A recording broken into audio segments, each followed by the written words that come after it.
You are listening to WXRWLP Milwaukee on 104.1 FM and on riverwestradio.com everywhere. Now you can also listen by telling your smart speaker to play River West Radio. Support for this program comes from Collectivo Coffee, dedicated to keeping Milwaukee's bike riding community rolling with bike pumps available for use in all Collectivo cafes. More info is available in cafes and at collectivocoffee.com. This is Cinema Fireside, and thank you for listening in. If you're listening live, it's an overcast and wet day in Milwaukee, and we are going to have Gabe Van Handel calling in from Kansas City. And what the heck? So we're gonna have Gabe calling in, which is a great thing. Losing my train of thought here. I want to try to get my the advertisement for this show up on the in the electronic universe. So I think that's going to go down when Gabe calls in, most certainly. So we got to check out Blackkklansman today at the Oriental Theater, which is now owned by Milwaukee Film. Great, Gabe. Thanks for calling in. That's pretty mega cool. So at what's down with the Oriental Theater is that they put in new bathrooms. The bathrooms really look nice, and they've expanded the women's bathrooms, so that's a joy as well. So there always was lines for the women's room, and that has been alleviated at this point. And both the men's and women's bathroom look fancy now and are very nice. So. Good job, Milwaukee Film, with the Oriental Theater. So yeah,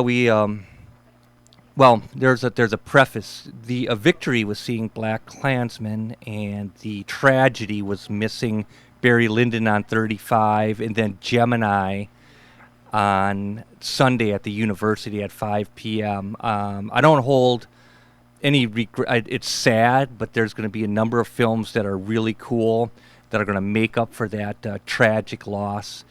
There's just all of this involvement and complexities that eradicated, the idea of keeping all of that stuff in mind. So, I mean, there's nothing you can do about it at this point. But both Barry Lyndon on 35 and Gemini at the university is a huge loss in viewing.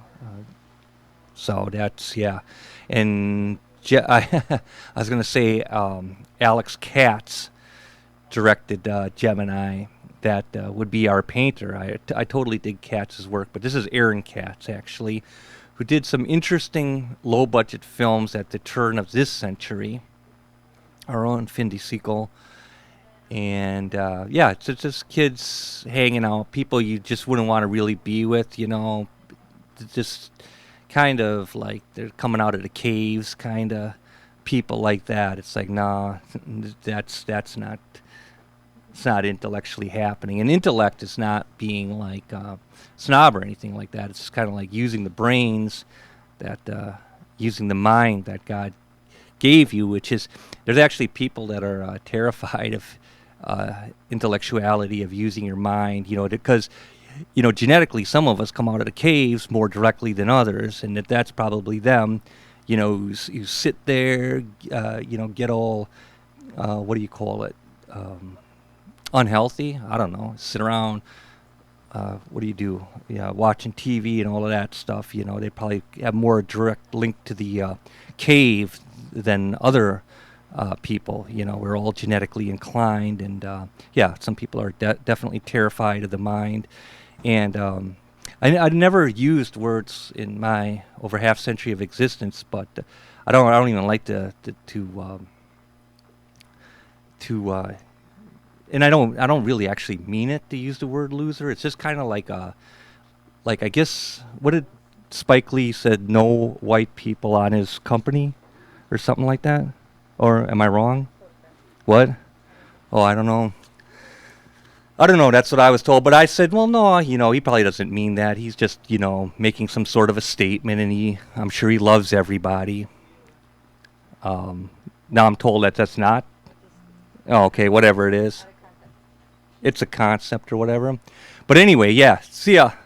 So when I say loser, I don't really really mean it. The only reason why I say that is that it's just people trying to bring you down or just trying to mess with who you are and as a collective, and try to stomp on your individuality. So I mean, it's like each to his own. So I don't know. I don't know if Spike Lee said that or did that or whatever. I was told that third hand, and maybe I'm totally wrong on that. But it's not the point. The point is that he was just making some sort of statement, and if people got offended or if it even happened or whatever the deal is, it's set out of just creating a dynamic, and it's probably not from, wouldn't be from the heart. And then if you say the word loser, it's not really, like you're not really judging people. You just kind of like want to mark your territory and not be brought down by other people. Like, hey, let's sit around and eat these Doritos and die or something like that. It's like, nope, none of you people allowed. We want to be healthy. We want to drink water, not soda. And nobody wants to be insulted either. So yeah, that's another thing for being who they are, and a lot of that happens. And if you stand your ground and so on and so forth, you can be your own individual. But I'm more pro-government than people, because even though people are graceful and beautiful and all of that stuff, as a collective, they it's not in your best interest whatsoever. And also too, when I became familiar with property taxes, and I would always hear, the people who would actually I don't know if you can use the B word, but complain about property taxes, they were the ones that actually had more money than anyone else. And I was like, wow. Because if I would be elected, I would double the property taxes just to make people pay for saying something so stupid that property taxes are high. Because when I found out what they actually were, property taxes are low for a plot of ground in America, man, and you're paying like penny ante change to live here.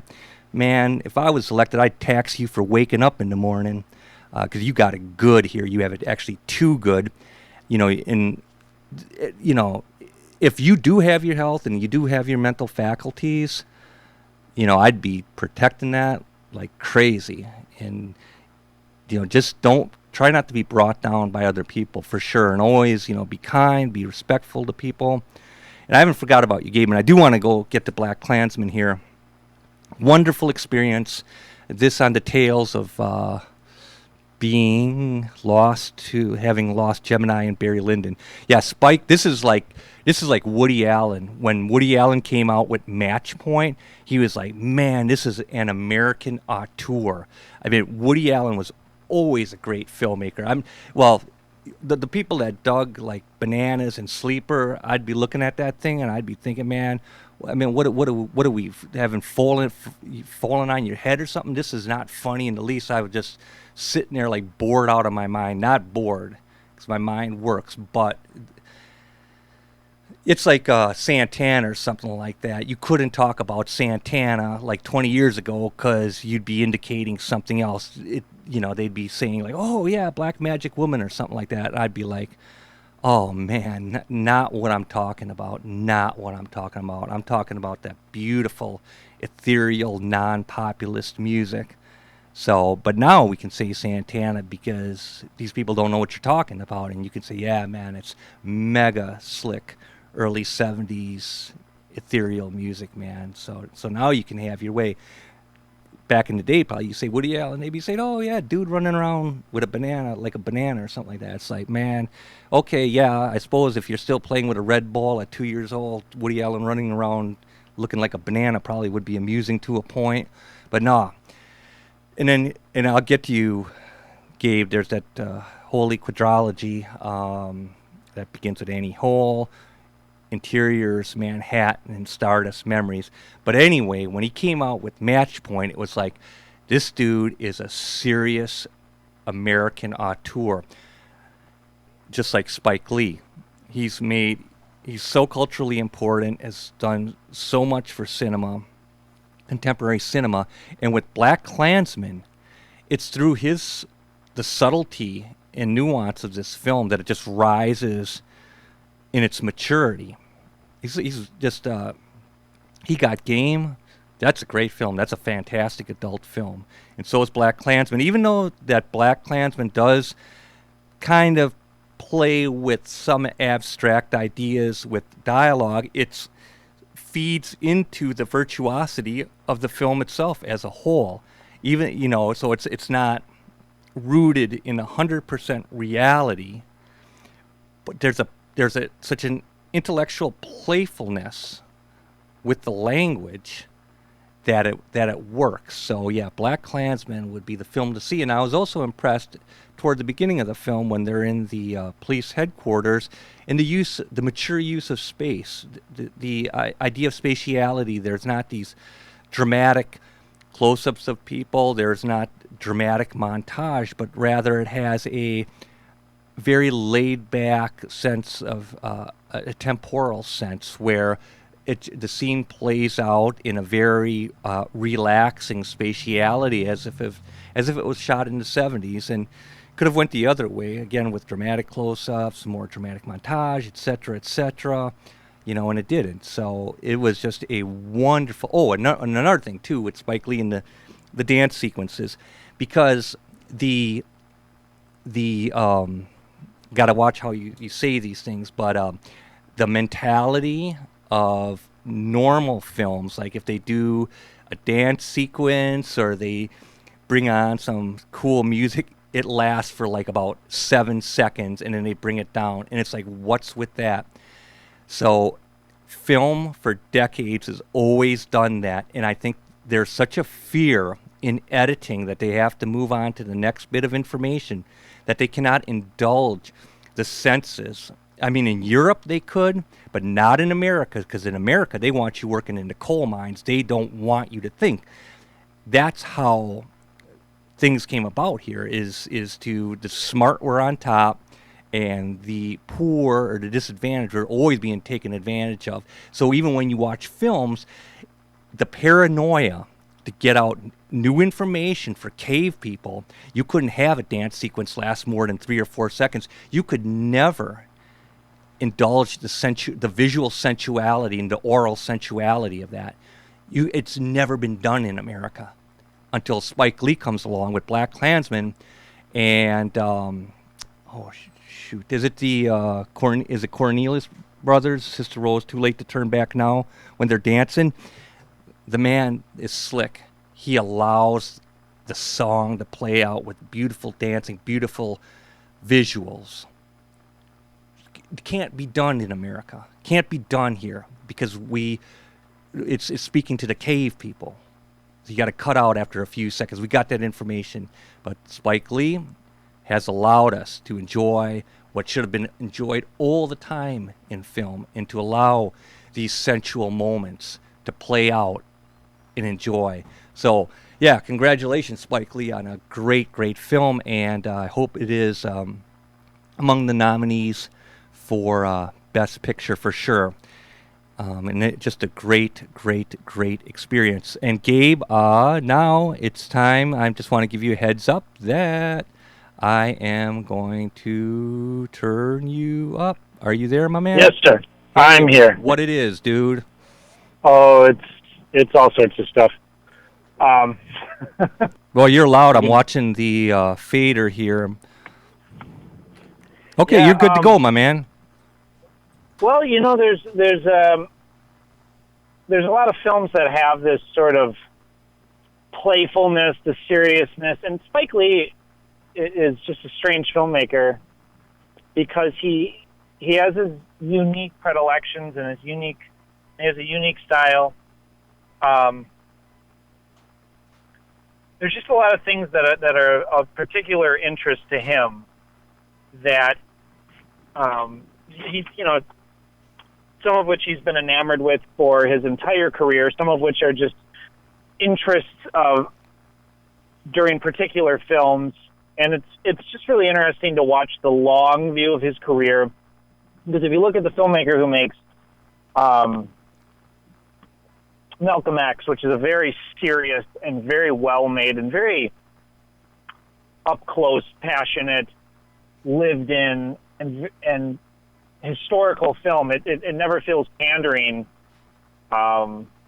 It doesn't feel like there are concessions made. It feels like a very strong film. It makes very controversial statements. And coming from the prism of it being about Malcolm X, you know that that's going to be part of the film. But there's still controversial things about the nature of Malcolm X, maybe swaying too far away from the political extremist figure that we know as Malcolm X, that it's more Spike Lee's version of Malcolm X more than like our version of Malcolm X. And that's what you always get with Spike Lee, is his version of things. He's a very passionate, very unique, very singular filmmaker where you are taken into a portal in his mind. And maybe you're not, but it feels very unique, even for better and for worse. And Well said. Blackkklansman is a very interesting addition to the Spike Lee canon, because you have a film that has many of these blaxploitation tropes. It has lots of 70s new American filmmaking techniques. It has a very easy sensibility about itself. It's a very easy, like you said, there's oftentimes numerous people in the frame, which is unusual. They don't have that typical over the shoulder with a stand-in, over the shoulder with a stand-in. My man, are you all right? Oh yeah. Good God. I'm sorry. But it has these very unique shots where there's someone in the foreground, there's someone in the background, and there's someone just slightly off. Or there will be these medium wide, what I would say like medium wide shots, where you have three people in the frame all interacting, moving around, where heads are turning, where people are looking at each other. The person on the left is talking to the person on the right. The person on the right kind of moves to the back of the foreground. Someone in the background shouts something to someone in the foreground. The person in the middle of the three, forward players talks to someone in the right side of the background, and everything's gaudily but directly lit in a way that is very 70s in terms of how a place like that would have been lit in the 1970s, but also permits it to look contemporary enough where it's not going to be startling, but at times it's extremely stylized. The sequences when there are just the sort of unanimous and united yet faceless and anonymous black voices and black faces speaking up, and saying these sort of catchphrases, but they're unique catchphrases to each voice. And I think it's one of Spike Lee's most poignant statements about people, not just black people, about this idea of needing to stand up to repression, to hatred, to tyranny. But it is still a film about black power, and very entertaining film, and a very strange entry in Spike Lee's filmography, because it just is very easy. It just has this very easy, and I don't want to say accommodating, but approachable sensibility. And Spike Lee is oftentimes difficult, or I don't want to say challenging, but he can be difficult. There's long stretches of his career where he'll make films that I would not, with a 10-foot pole, call good, but they're at the very least always, they demand to be watched because they're Spike Lee films. Hey, Gabe, have you ever got a hold of his any of his books on the making of his films? I have not. Yeah, they're fascinating, my man. Hmm. And what he does is he has a journal on the making of each film, and also the script. It started with She's Gotta Have It, School Days, Do the Right Thing, Jungle Fever, Malcolm X, More Better Blues, etc.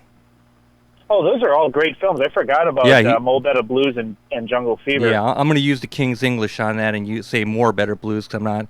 But anyway, so yeah, he's got at least half a dozen books with the journal and journals and the script. So as if I'm telling you, dude, in your lifetime, Gabe, keep an eye out for them. Well, I mean, Spike Lee is a major filmmaker because of so many factors, and just his visual sensibility, the way he uses actors in the frame is probably the most notable faction. But also, like these fantasy sequences or these dance sequences that may be just playful asides in his mind. Spike Lee, the filmmaker, possibly asides in the mind of a character.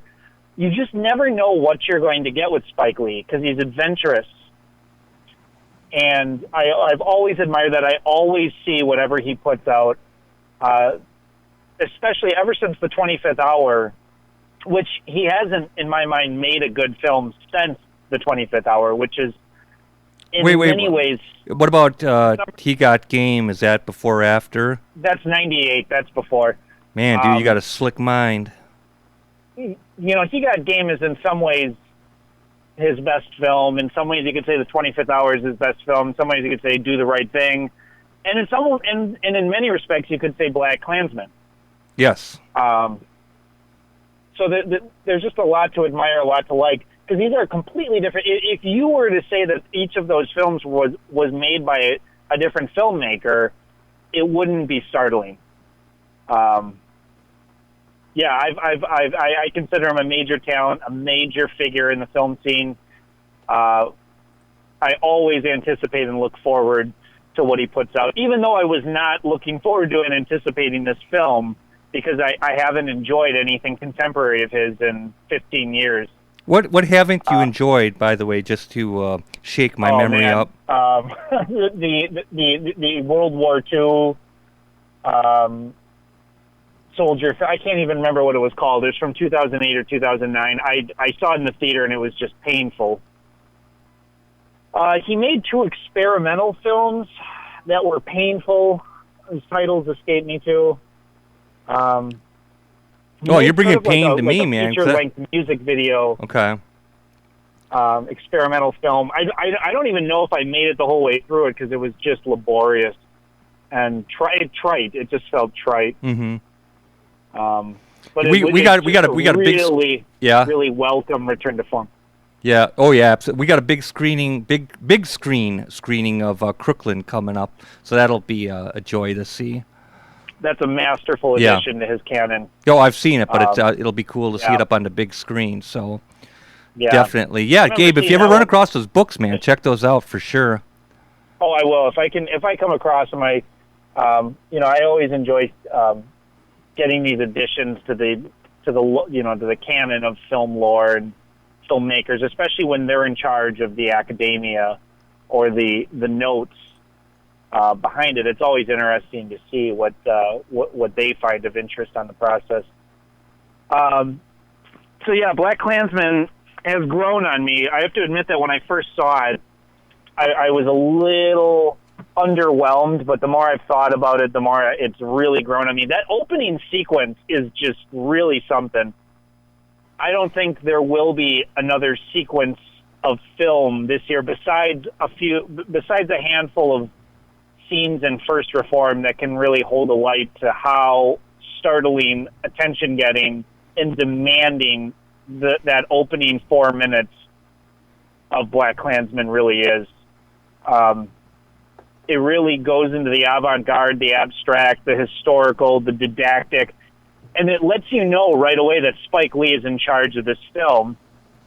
And he plays with image, he plays with surrealism, he just is experimenting. He's doing something that he feels needs to be done. I was blown away by that opening sequence. That's just like film editing heaven. So super cool stuff there. But and I just want to say this, which is however whatever. But I just want to say this. Because everybody's different. But it's like, how come? Like, whatever this dude said or whatever his politics are, how come I'm not offended and other people are? And it's rhetorical. It's not a direct question. You don't have to answer it, Gabe. But sure. but but don't you know that just people say things for effect or so on? If you're smart, you'll understand that. It's like. Who offended by what? We're all different. There's people that walk around that are offended 24 hours a day. They may as well just write that on their job resume. That's cool because God made you. What? But some people, they just. I'm one of those people that just don't care because, dude, you got about 80 years and that's it. What? Who? What? What? Who said something that was offensive? This is the modern age. Everyone is offended about everything. It's well, no, they're not, because there's a beautiful amount of people who just don't care, and that's God made us all. So it's so beautiful that so many people don't care that they do care. They care about themselves. They care about others, and not these temporary fantasies. I think being offended by anything that Spike Lee says or anything that happens on South Park is just of such remote value that it's like being offended by anything that Lauryn Hill says. Oh yeah, that was just, I don't know what she said, but that was actually just mentioned. Yeah, that's funny, and you will hear adjunct laughter in the background as coincidences surmount. Well, Lauryn Hill is one of the great musical geniuses of that era, from the early into the mid in the late 90s into the early 2000s. At the top of her game, she checks out. Cool. Multi-Grammy winner on the Fugees' The Score, goes solo because of Wyclef, who is equally completely insane, and puts out maybe the seminal album of the 90s, The Miseducation of Lauryn Hill in 98, and then checks out because she's with another completely mentally unstable person who convinces her to say these completely unhinged, totally unwise, mentally unstable things to say on a public platform in 1998, 1999, 2000, and that her career never recovers from it, and she never really recovers from it. Did she save her money? She talked about white people. Okay. And she just said some very unwise things that may or may not be true. But it's just, the statements that she said were so irrelevant, but it's just they were meant to be inflammatory just for the purpose of being inflammatory. There was nothing intelligent behind the statements because they were just meant to inspire anger, rage, reaction, and provocation, like a teenager, like a 14-year-old teenager. And it really, she's never recovered from it, and she's stayed in this really unstable twism of inflexibility. And every once in a while, she returns from that, and she just makes these appearances, and she just is, the magic is still there. She's not like Whitney Houston, where you're looking at some DNA-infused, cloned alien version of this once magical star that we had. It is still the real deal, and she's still able to perform, but there's just something that's gone. And part of that mental unhingedness is maybe part of the brilliance, part of the charisma of that whole package of what made that person so brilliant to begin with. And I think Spike Lee, by his very nature, is a very reactionary, somewhat at times emotionally unstable person who does things that in hindsight he may or may not regret. But what I like is that he's not looking back at his career and saying, no, I deeply regret having said that. He seems like someone who is very thoughtful, very poetic, very reflective, but very proud. And I would assume that a man who is able to be as reflective and as intelligent and as self-aware and unself-aware as him is probably only half aware of the things that come across as extremely unwise. I think that that's just the nature of extremely provocative, intelligent artists, is that there's a certain prism of ego, ignorance, and intoxication with this itself as a means of, I think, shielding away from deeper immaturities and emotional fragilities. But it also allows them to create more enigmatic and potent and precise works of art that may or may not always register or may or may not always work, but they're definitely pronounced. I mean, and that's why you have things like He Got Game. A movie like that does not come from someone who is sound and at peace with himself or herself. Yeah, but one thing, this is a really good thing if you're having some issues like that. The one thing that you can do instead of making bizarre, off the wall statements, like when I said about the property tax, I really meant it, because I heard a lot of actually. Can you hold on one second, Zav? Can I say the B word? Okay, thank you. Yeah, so I grew up.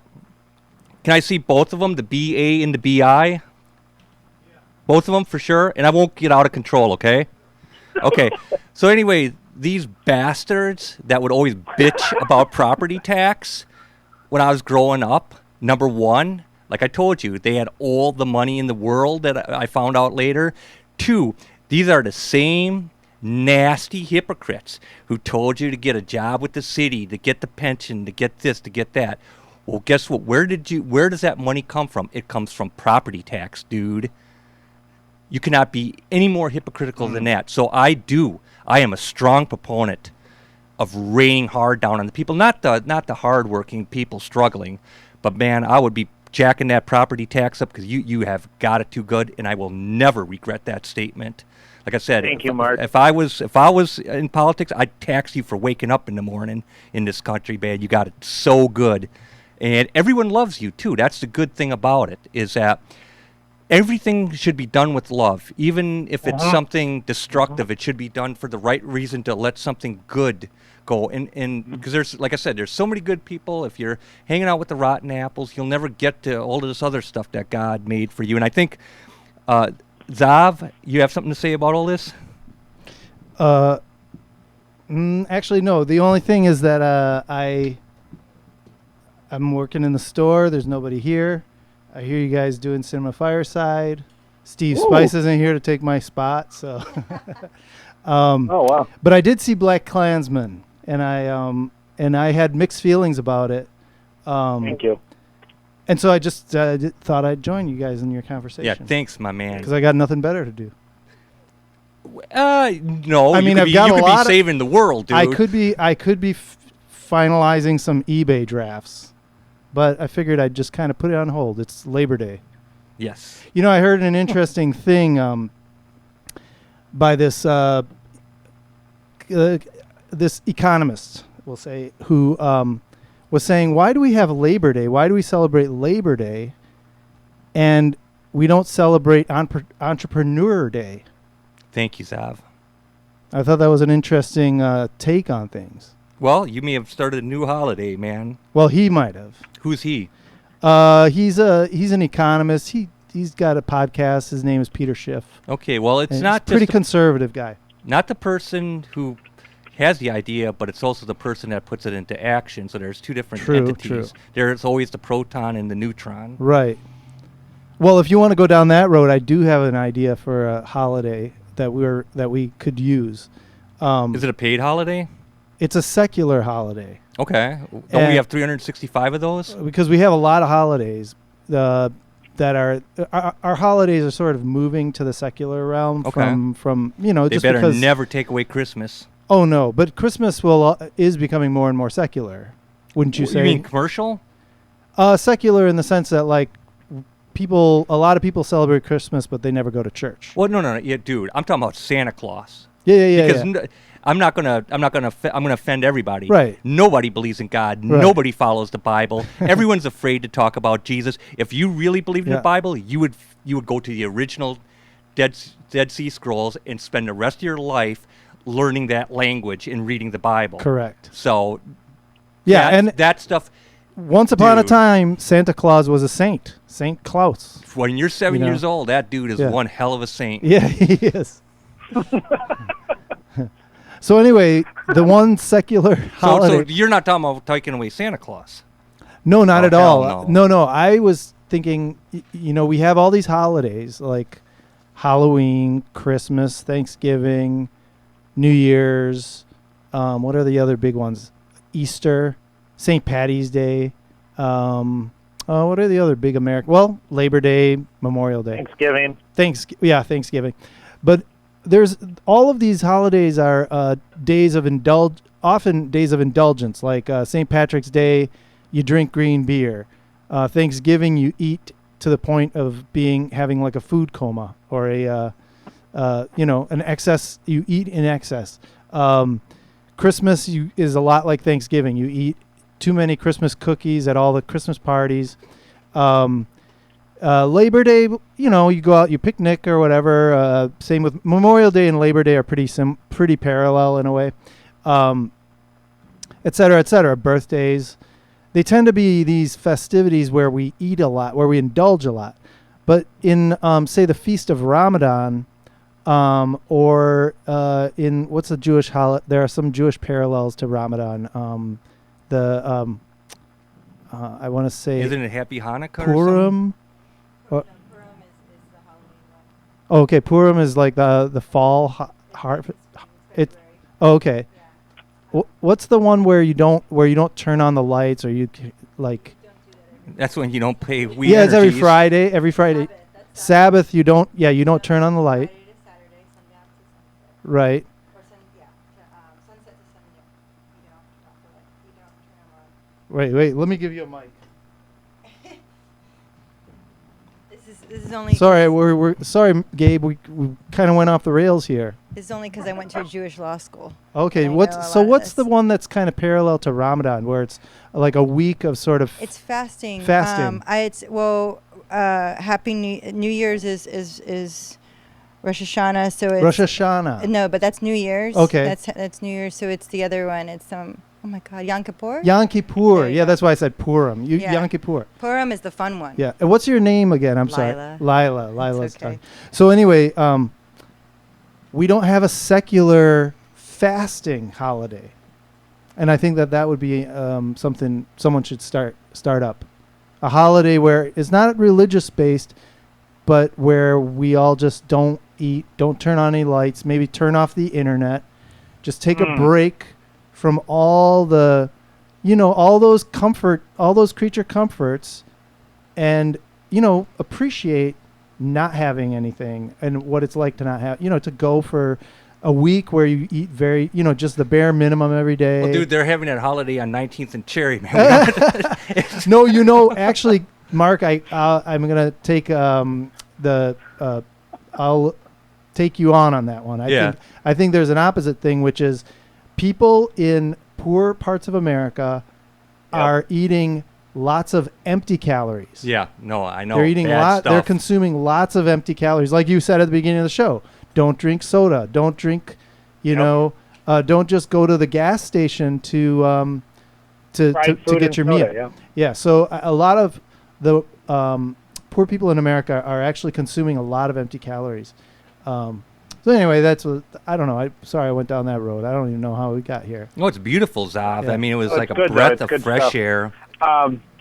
So Zav, I had some issues. When I initially saw BlackkKklansman, Yeah. one of the issues that I had with it was that people are painted, not everyone, but a lot of the characters were painted into one corner or the other. Good guy, good dumb guy. I'm sorry, good guy, bad guy, really dumb bad guy.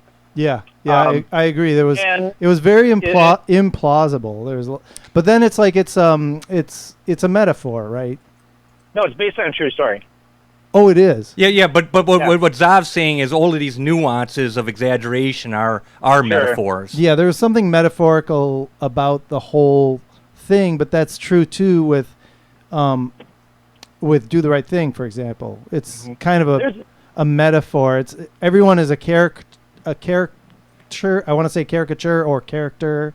An archetype. An archetype. Yeah, that's much better. Of a certain type of whiteness, a Right. certain type of blackness. Right.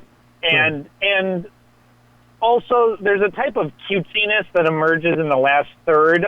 There's a sort of bromance, snuggliness that emerges among the cop characters as they're laughing on the phone, which I just did not get into at all. Yeah. agree. Oh, that was really somebody. And I can't remember who I had a conversation about this with, but they put it really well. They said a lot of Spike Lee movies, Spike Lee gets too much Spike Lee-ness into it. He like sticks too much of his. He gets his hands in it too much and makes these sort of ham-fisted statements in his films, and he ruins his own films with that. This film does that, but it still succeeds. And Yeah. Do the Right Thing does it and succeeds. Yes. Chirac, what I thought was almost unwatchable. Thank you. Thank you. Thank you. I think that BlackkKklansman was one of the best Spike Lee films of his career. Yes. But we need to give it a little time and see how we feel about that in 5-10 years. Yeah, that was a good film. Yeah, Good experience. Yeah, I couldn't agree more with what you just said, because nuance and restraint are not Spike Lee's bag. They're not. They're not his strong suit. That's true. But one thing I noticed about his films, this particular film, and Chirac, I didn't see. Chirac looked like a Spike Lee film. It looked like his earlier films. Even dating back to the very first 4 or 5 films of his. This film, the cinematography felt, and the scripting, the writing, felt more contemporary, more traditional, like of the canon of films that you see when you go to the movies. It's almost as if Spike Lee handed over the screenplay to some people who took a different approach than in his previous work. I felt like there was something a little more contemporary about, like a Sundance, it feels more like a typical film that you would see that would come out of the Sundance Film Festival. or even, It premiered at Cannes.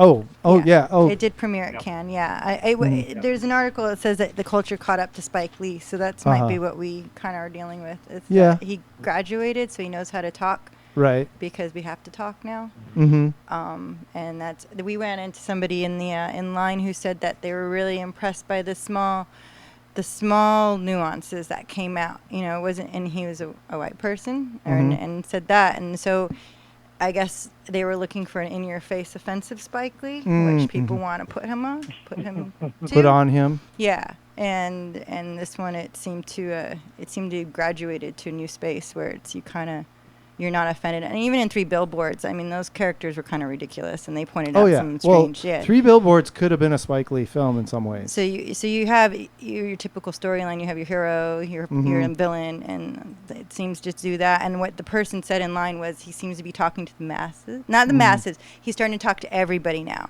In that film, he talked to, and he gravitated to that space, which is probably not what he intended, but what we are now looking at. Because at the end, with all the footage of what's happened, and that was with no words. That was all recent footage of events of you mean the protesting? Yeah, the very end of the film, there's a montage of actual kind of footage from some of these things, present day. Present day protests. Yeah. I think a lot of them were from Charleston. Yeah, so we had the car and the car that and the woman that killed. It's absolutely devastating. The end of BlackkKklansman. It's really emotionally devastating. That is horrifying. Yeah. So I think in that way he did it without speaking this time, and that didn't. That how can you offend somebody by doing that? Just showing fact. So it's almost graduating past what he's known for. Everybody wants to push him out to be something. Well, if you think about Do the Right Thing as an example, he's critical of the character he plays. I forget the name of the character. Mookie. Yeah, he's character of Mookie. He's critical of the Mookie character as sort of this person who doesn't really know what to do with his frustration. He's just acting and not knowing. And of his character in Malcolm X too. Oh yeah, right. He was also Yeah, He just does not play a great character in that film, you know. yeah. He's if you think about, well, I'm thinking specifically Do the Right Thing. One of the things about that film is that it comes across as more of a question than as an answer or a dogma. He got criticized, right? He said, "Did Mookie actually do the right thing?" Because he ended up throwing Right. the trash can through the store window, right? Yeah, So yeah. did he do the right thing? Questions with lots of potential answers based on different perspectives, which is why I think that film resonates still to this day, because there are many perspectives within that film and in the prism of viewing the film. Yeah, and I think that's why it resonates. Yeah. You're right. Yeah.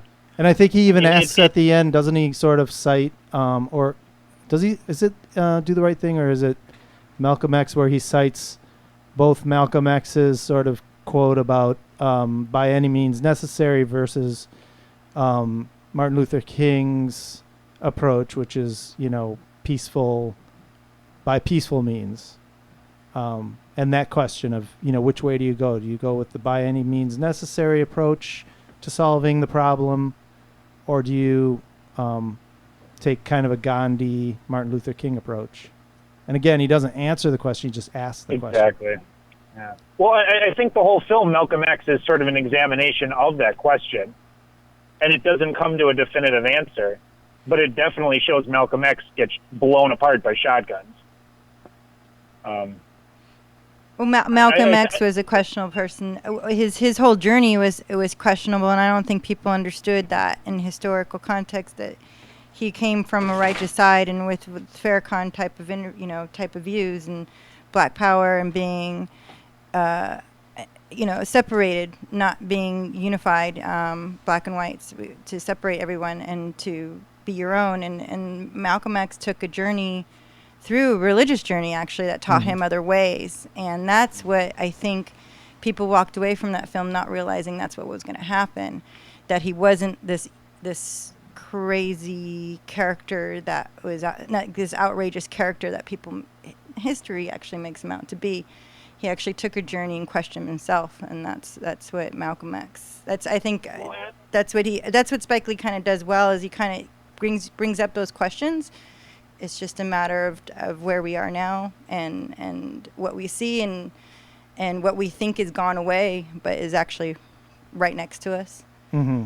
Mm-hmm. So yeah, so that was I think in the black community with Malcolm X, it was actually kind of criticized because they didn't like that he got weak, and to some degree, because he started to lose. More of a humanist and an intelligent way of looking at his character, because it shows nuance. It shows multi dimensions. It shows that he isn't just this singular character with a singular mission.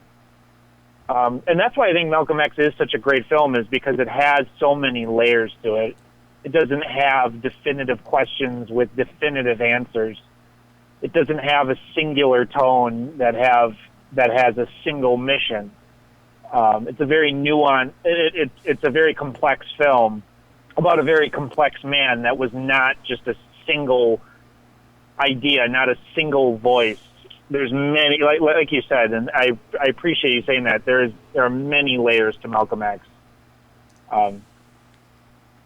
Very cool stuff. Yeah. So Zav, are you going to see Crazy Rich Asians? I will if I'm the kind of person who watch almost any movie once I get to the movie theater. So if it happens to be the timing is right, I would watch it. I might walk out. See it. I'll also walk out of films if they're really boring or really redundant or cookie cutter. I've heard that it's a little bit obvious in its style of humor. It's a little romantic comedy. You're kind of rubber stamp script of a romantic comedy. If it's that, which I've heard, so I don't know if that's true or not. I went to go see it yesterday, and it definitely is. Oh, okay. But Gabe, why we would see it, we'd want to see it for its bombastic nature. Are we going to get that, my man? It's beautiful. That's all I can say is, as someone that had a full-blooded Asian grandmother, which is a major component of the film, is the Asian family, the Asian American family. I've never seen anything like it. I'd say about a third of the film intermittently is so disposable and is so interchangeable with any goofy romantic comedy that I've ever seen, any good romantic comedy I've ever seen. And my standard of good does not necessarily translate to things that I find remarkable, interesting, or noteworthy about cinema as a whole. There's things that I tolerate. And in a cinema setting, when I'm surrounded by an audience that enjoys those types of, I don't want to call them lowest common denominator attributes of romantic comedies, but the denominator attributes. Is it gooder than most marginal ones? It Gooder. is such an exceptionally well-made, Hollywood machine-crafted romantic comedy. Seeing it with a full audience that was laughing at the jokes, it raises subpar humor or good humor or average humor. It raises a good joke to a great joke. It raises an okay joke to a good joke. And to see everyone, all the characters being portrayed by Asian actors or Asian American actors, it was profound. There was something beautiful about it. And the fact that it is a film made of conviction, that is about choices, is about moral choices, is about questions, is about contemporary relationships, is about American relationships, and is about the Asian and the Asian American experience, and asks very hard, difficult questions about previous generations and contemporary generations. And it looks those questions straight in the face with as much deftness and as much clarity as any stark, hard, stone-faced dramatic film. Someone ate their Wheaties is what you're saying. Good work. I was impressed by the dramatic nature of the film. I was impressed by Michelle Yeoh's performance, who is always stunning. I thought it was an interesting, solid. I don't like to give ratings on films, but I would give this a solid 3 out of 4. It's a solid 3-star Hollywood film that when it's good, it's great.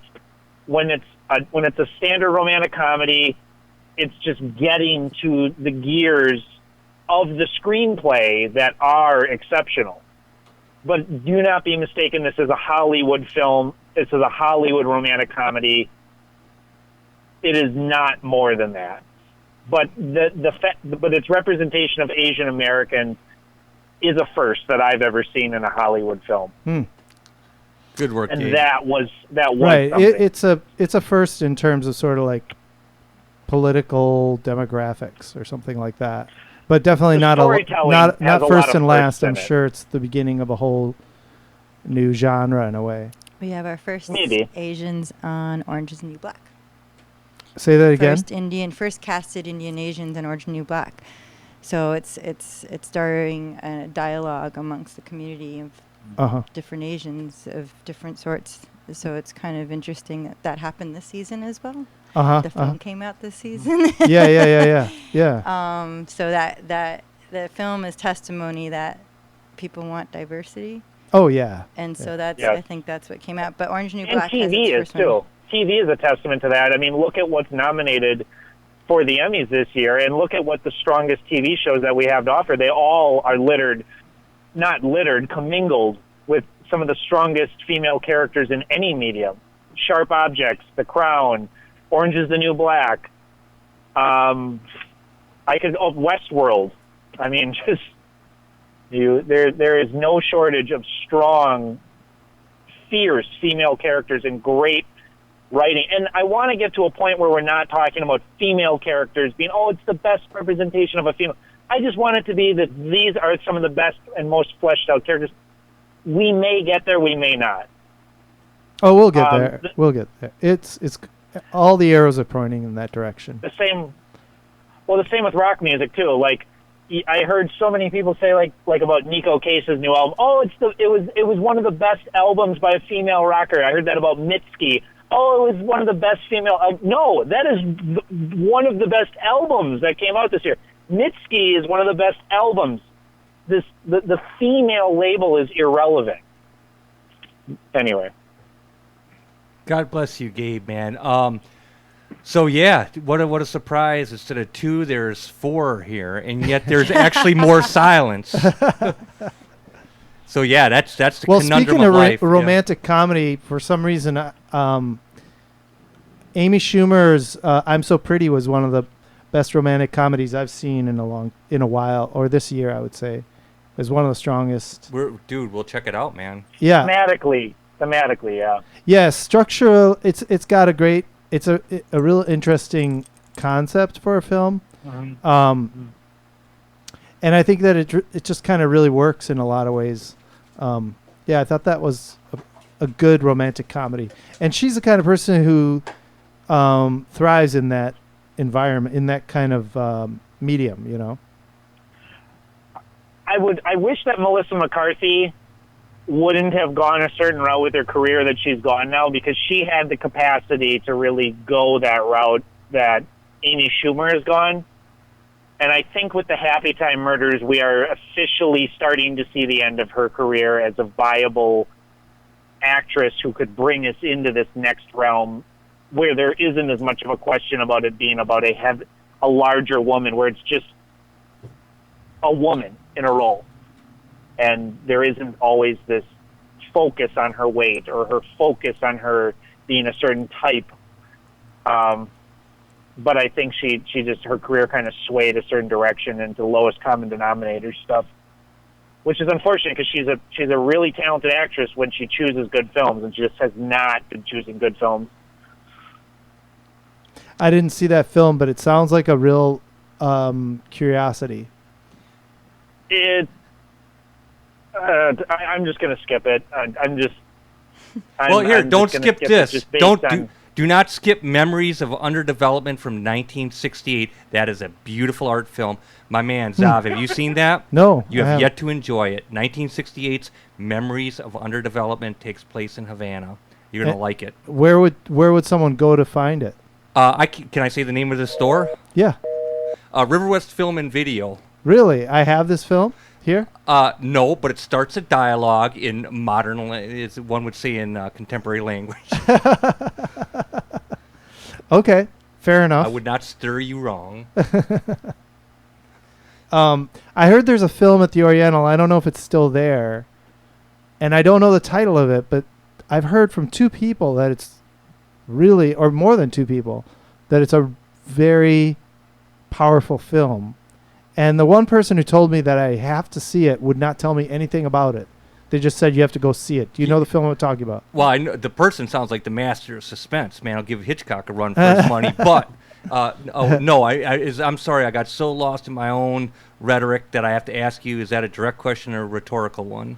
It is a direct question. Well, what is the question, Zav? The question is, at the Oriental Theater recently, there's been a film that people have been going to see. And the title of it escapes me. Yeah. The Miseducation one? The Miseducation of, and it's the woman's name. I feel like it's more like a phrase, but that is kind of a phrase, the miseducation of someone. It might be that one. Well, I guess this isn't very helpful. No. But I tell you what is very helpful is me keeping an eye on the clock. Time. Yeah, exactly. Yes, sir. Because I have to run in back. I need to... Tell me when we have 1 minute to go, and then I'll run away. Dude, I'd be booking right now. Okay, well, everybody real. have a great show. I mean, great ending to your show. And goodbye to Gabe. And I'm going to go. Whoa. We will be on at the same time next week on WXRWLP 104.1 FM Milwaukee. To hear past episodes, visit riverwestradio.com/shows and click Cinema Fireside.